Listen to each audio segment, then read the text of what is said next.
are you? Yeah, good, thanks. That's good. How can I help you today? I'm just here wondering if I could speak to someone about heroin overdose medication. I Yes. think that's what it's called. Yeah, so naloxone you're thinking of?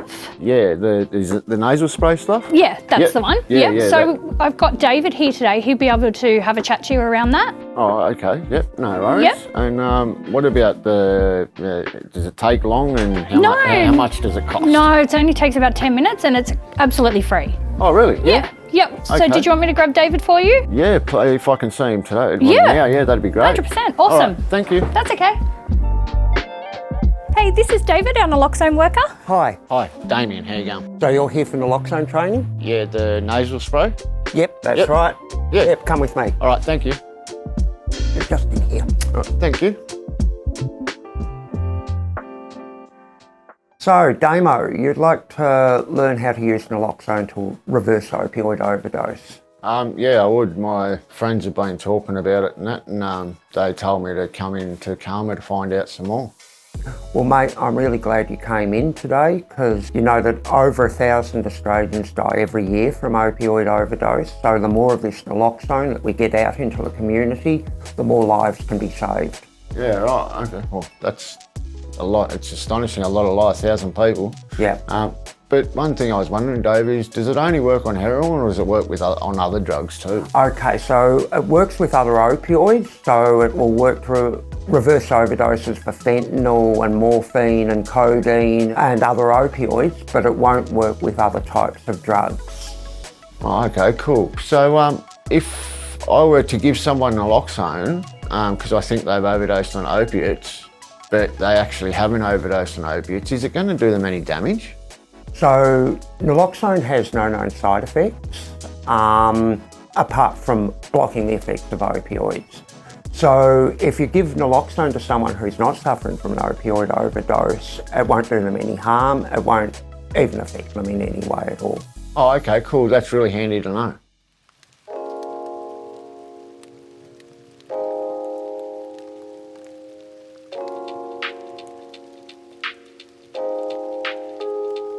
What should I look out for if I think someone's overdosed?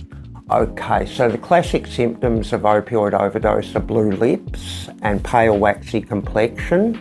Their breathing will often be very slow or shallow or sometimes completely absent. The person's non-responsive, you can't wake them up, and often there'll be this gasping, snoring noise deep in the back of their throat. Oh, okay, yeah. I think I've seen people like that before. So often you'll find somebody who has overdosed will be slumped over. Even when they're not overdosing, this can be a risk because their windpipe can be kinked shut like a bent hose, make it very difficult for them to draw air into their lungs. Okay, right. So in that situation, what would I do next? Okay, so first thing to do, lift up their head so that their head and torso are good and straight, so that their windpipe is wide open so they're able to draw air into their lungs. You need to try and wake them, get a response from them. You can do this by calling their name or squeezing their shoulder, tugging on their earlobe, things like that. Okay, so what about like putting them in a cold shower or giving them coffee or even, I've heard even giving them salt water brings people around? No, these are all myths. There are quite a lot of myths attached to how to respond to heroin and other opioid overdoses, and feeding them coffee or putting them under a cold shower or throwing cold water over them or giving them a saline injection like you suggested or trying to frog march them around the room. They're not going to help and they will often cause more harm than good. Naloxone is the best chance that you've got of bringing someone back if they've overdosed. So if I can't get a response from the person by squeezing their shoulder or calling out their name or shaking them gently like you suggested, what should I do then? Okay, if you can't get a response, call 000 immediately. Don't wait to see if they get better, call straight away. So I call 000, what do I say? Okay, tell the 000 operator that you've got someone who is not responsive and not breathing and ask for an ambulance. Okay, so I ring them, they answer, I tell them I have a non-responsive person and they're not breathing and I'd like an ambulance. Exactly. So we recommend that you put your phone onto a speakerphone function so that your hands are free. Stay on the line till the 000 operator until the ambulance crew arrive. Okay, and why do I stay on the line? Okay, so for two reasons. One is that if you need to provide first aid to the person, including CPR, the 000 operator can advise you. The other thing is you can use the 000 operator to help guide the ambulance crew to your precise location. Oh, okay, no worries. And so say I've got naloxone, when do I use it? Use it straight away, as soon as you've called 000. So this is intranasal naloxone here. There are 2 devices in each pack, and each device contains a single dose of naloxone. Okay, so that means, does that mean it can only be used once? Exactly. Okay. So to use it, you peel open,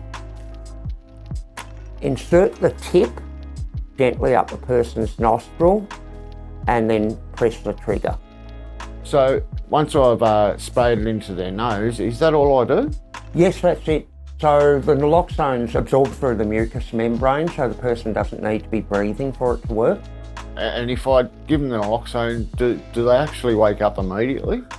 So naloxone takes up to 4 minutes to be absorbed into the bloodstream, so you need to give it a good 4 minutes to work. Okay, no. And after the 4 minutes, if there's no response from the person, what do I do next? So if the person is still unconscious and having difficulty breathing after 4 minutes, give them a second dose. Okay, sweet. So in the meantime, what else could I do? Okay, so if it's safe to do so, you can put the person into a recovery position. Okay, the recovery position, is that the same one that you see on first aid videos? Yes, that's the one. So to put someone in a recovery position, if they're lying on their back, is you squat beside them, fold their near side arm across their body and raise their knee side knee so that their knee forms an angle. Then roll them away from you, never towards you, always away from you. And try and support, if you can, support their head and neck and put something under their head so that their neck's good and straight while they're lying there. And you leave them in the recovery position until they actually recover or until the ambulance crew arrive. How long is the naloxone effective for, though? Okay, so the naloxone will start to wear off after about an hour or so. And it's very important, if someone's been brought back from an overdose using naloxone, that you need to keep that person under observation because there is a risk as the naloxone wears off that they'll become heavily intoxicated again, and there's even a risk that they can relapse into overdose. What should I do with someone that's recovered from an overdose? Okay, well, it's generally recommended that they go along to the hospital with the ambulance crew, but if they don't want to do that, that is their choice. Okay, cool. Well, yeah, I think I've got that. Great, well, that's it. So before I send you home with some naloxone, just have a few questions just to make sure that you've got the gist of this. Yep. So naloxone is effective at reversing overdose for what? Well, from what I've just learned, it's only effective for opiates. That's right, for opioids. What are the classic symptoms of opioid overdose? Okay, one thing would be the shallow breathing, Yep. very shallow breathing, or maybe not breathing at all. Mm-hmm. Pale, waxy looking skin. That's right. Blue lips. Yep. And they may be hunched over Mm-hmm. and unresponsive. Yep. And they may have a deep sort of gasping, sort of deep snoring sound in their throat. That's right. Great work. So what do you do when somebody overdoses? How would you respond? Firstly, I'd try and get a response from the person and see if they responded. Yep. If I had no luck getting a response, I'd call 000 immediately. That's right. Yep. And if I had naloxone on hand, I'd administer 1 dose of naloxone and place the person into the recovery position if it's safe to do so. Yep.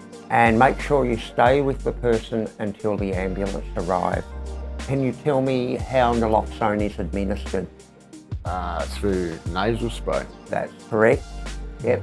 And how long does it take before it starts having effect? It can take up to 4 minutes to actually That's take right. effect. And how long before it starts to wear off? Well, what you've told me today can take up to an hour until it starts to wear off. That's right. Yep. So that's it for today. Time to give you some naloxone to take home with you. Would you like 1 or 2 packs? If it's possible, I'll grab 2 packs if it's possible. Okay, no problem. Here you go. All right, no worries. Thank you very much, David. And just remember, if you ever need naloxone in the future, we've always got it here at CAHMA.